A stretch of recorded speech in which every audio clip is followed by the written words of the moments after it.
Miles de casas y hoteles en primera línea de playa quedan en el aire al vencer la concesión el pasado 29 de julio. Algo importante cambió para los dueños de casas, hoteles e industrias levantados sobre la playa.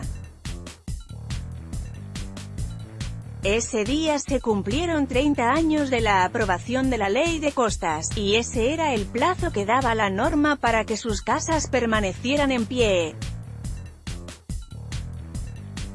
Aunque en principio la ley preveía derribos masivos, el PP la reformó para que pudieran pedir ampliar su concesión hasta 75 años. El Ministerio de Transición Ecológica ha recibido una luz de solicitudes de última hora, pero avisa de que no concederá todas ni por el plazo completo.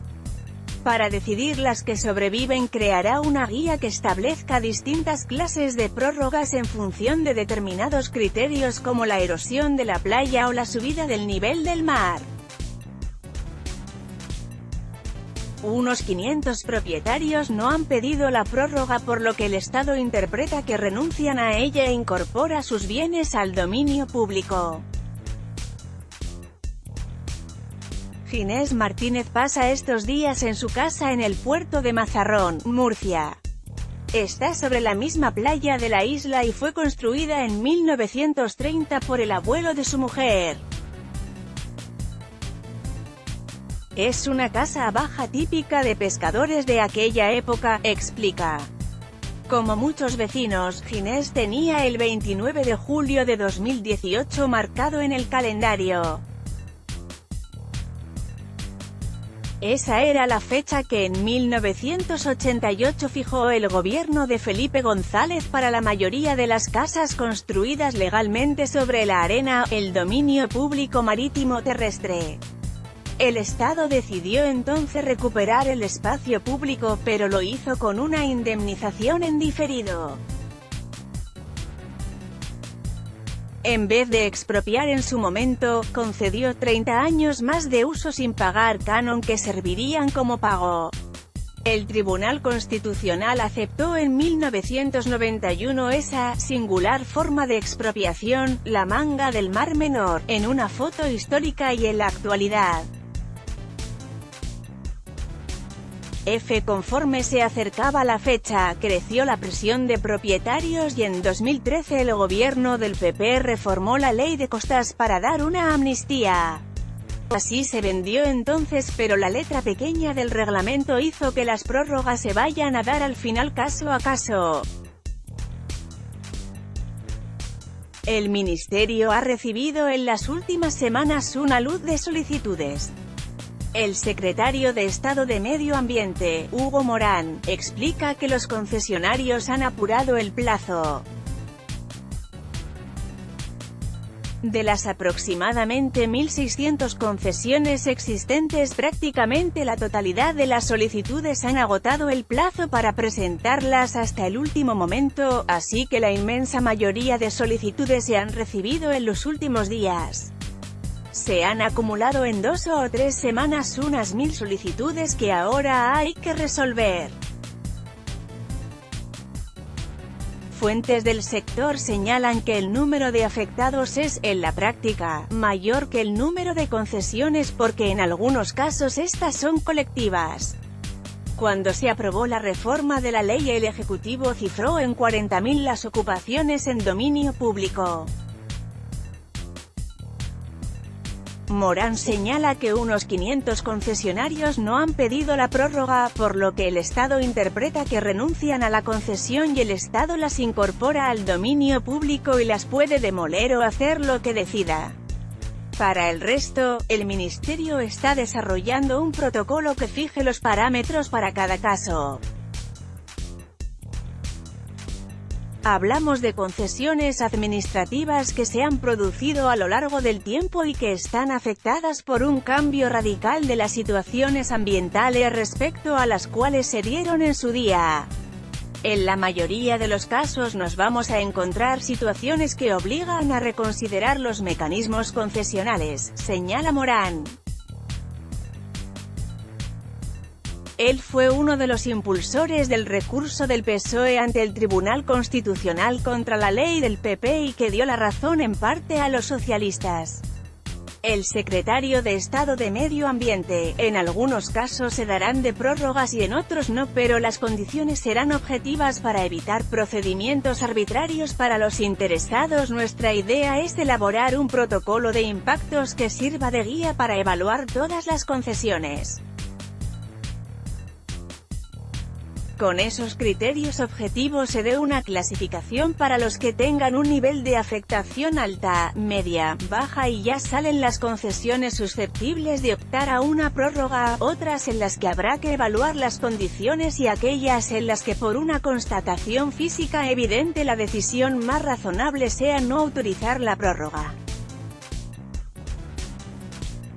Aunque la intención de la reforma de la ley de costas era mantener las casas en la playa, el Ministerio aprobó en diciembre de 2016 una estrategia de adaptación al cambio climático de la costa española, más restrictiva que la norma. En ese documento, el Ministerio destaca la desmesurada urbanización del litoral.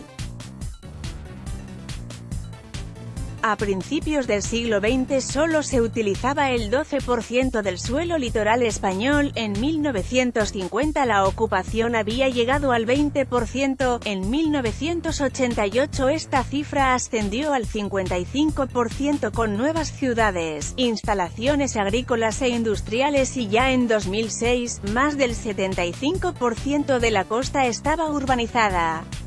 Añade que las playas, dunas y acantilados, actualmente en erosión, continuarán erosionándose debido al ascenso del nivel del mar y, en menor medida, por aumento en la intensidad del oleaje o cambios de dirección del mismo. Daños en una urbanización en El Saler por un temporal en 2017. M. Morán señala que los concesionarios tienen derecho a solicitar la prórroga, pero esta no es automática ni es a 75 años, sino que, en cada caso, hay que evaluar las condiciones de la concesión para que se adecue a la realidad física, como viene recogido en la estrategia, y porque hay un mapa de inundabilidad y, en algunos casos, aunque uno tenga derecho a solicitar la prórroga, la obligación de la administración sería denegársela, porque físicamente no se pueden conceder. Hay terrenos en los que han cambiado las condiciones físicas desde que se dio la concesión. Y añade, está la seguridad jurídica, que es lo suyo, pero también está la seguridad física del ejercicio real del derecho concedido. Cuando la administración le concede a alguien un derecho, el beneficiario tiene que tener una expectativa cierta de que ese derecho lo va a poder aprovechar. Conceder un derecho con un conocimiento técnico-científico de que ese derecho en 5 o 10 años no pueda ser ejercido en su integridad porque el terreno no es accesible, estaríamos trasladando una expectativa que conduce a la frustración y alguno podría incluso solicitar una indemnización. No podemos conceder derechos imposibles de llevar a la práctica. Morán advierte de que las prórrogas no serán algo generalizado, no podemos generar agravios comparativos. En algunos casos se darán de prórrogas y en otros no, en unos en un periodo y en otros en otro, y quien se sienta agraviado puede recurrir, pero las condiciones serán objetivas.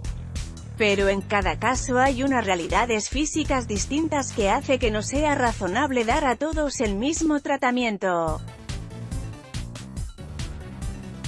Ferroatlántica, Villar Mir, está pendiente de una prórroga de 60 años en una marisma en Cantabria. El secretario de Estado alude a los cada vez más frecuentes temporales que afectan a viviendas en la costa, como los que hace año y medio azotaron la costa valenciana. En muchos casos, la construcción de puertos deportivos o espigones alteran el flujo de arena y lavan la playa a un lado. En esos casos, la playa ha retrocedido y en los temporales las olas llegan hasta algunas casas. Medio Ambiente no quiere construir defensas para estas urbanizaciones, pero los concesionarios temen que las prórrogas se den de forma arbitraria.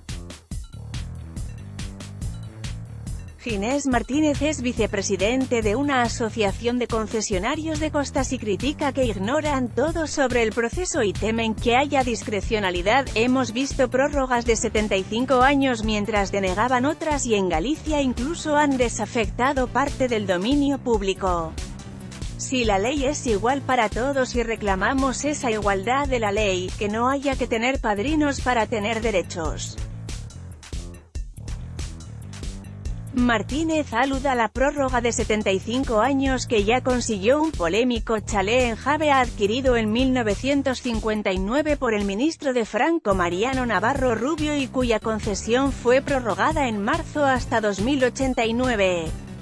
Carmen del Amo, presidenta de la Asociación de Afectados por la Ley de Costas, cree que en realidad el objetivo del gobierno sigue siendo el mismo que en 1988, derribar todas las viviendas de primera línea y construir desarrollos urbanísticos más modernos detrás, especialmente hoteles. Hay construcciones que merecen ser conservadas pero no interesa al gobierno. Hemos visto prórrogas de 75 años mientras denegaban otras. Reclamamos que no haya que tener padrinos para tener derechos. Las concesiones en la costa se pueden hipotecar y vender, pero ahora mismo, y hasta que no se resuelvan las prórrogas, eso es imposible.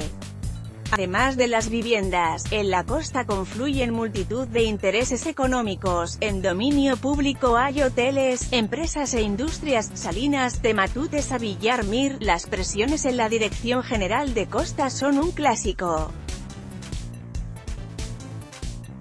Estar, por ejemplo, pendiente de conseguir la prórroga de la concesión se limita a la financiación.